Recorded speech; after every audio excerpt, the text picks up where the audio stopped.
राष्ट्रीय आरोग्य अभियानांतर्गत कंत्राटी कर्मचाऱ्यांना सेवेत समाविष्ट करून घ्यावे या एका मागणीसाठी राष्ट्रीय आरोग्य अभियान एकत्रीकरण समिती व एकता संघ महाराष्ट्र या संघटनेच्या वतीने मागील काही दिवसांपासून जिल्हाधिकारी कार्यालयासमोर धरणे आंदोलन करण्यात येत आहे। वारंवार मागणी करून देखील कंत्राटी कर्मचाऱ्यांना प्रशासकीय यंत्रणेकडून सन्मानाची वागणूक दिली जात नाही। शासन निर्णय झालेला असताना देखील त्याची अंमलबजावणी केली जात नाही। म्हणून राष्ट्रीय आरोग्य अभियानांतर्गत कंत्राटी कर्मचाऱ्यांनी लाक्षणिक धरणे आंदोलनाचा पवित्रा घेतल्याची प्रतिक्रिया आंदोलनकर्त्यांनी यावेळी दिली।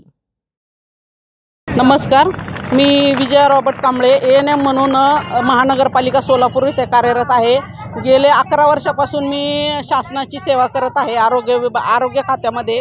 आणि मागच्या वर्षी 2024 मध्ये शासनाने डिसेंबर महिन्यात जो GR काढला, 10 वर्ष झालेल्या लोकांना आम्ही परमनंट करणार आणि बाकीच्या लोकांना बाकीचे ज्यांना 10 वर्ष झाले नाहीत त्यांना बाकीच्या फॅसिलिटी आमच्या ज्या 19 मागण्या आहेत त्यानुसार आम्ही त्यांचं प्रयोजन करत आहोत म्हणून।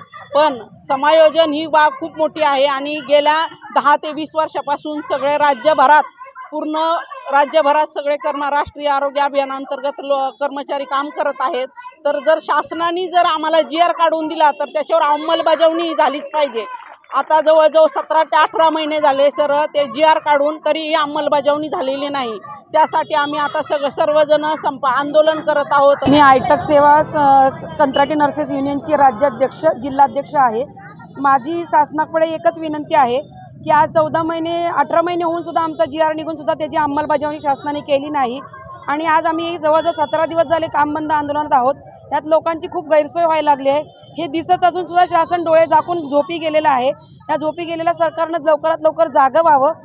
जर त्यांनी वेळेमध्ये जर आमच्या GRची अंमलबजावणी न करून आमचे समायोजन करून नाही घेतले तर आज आम्ही 17 दिवस झाले आंदोलनात बसलोय। आम्ही उद्यापासून 4 ते 8 दिवसामध्ये आम्ही आमरण उपोषणालाही बसणार आहे आणि हे आंदोलन जे आहे अख्ख्या महाराष्ट्रभर ह्याच्यापेक्षा जास्त चिघळवून दाखवणार आहे। 48,000 कर्मचारी या आंदोलनात सहभागी आहेत आणि आज फक्त कंत्राटी नर्सेस अधिकारी कर्मचारी बसलेले आहेत।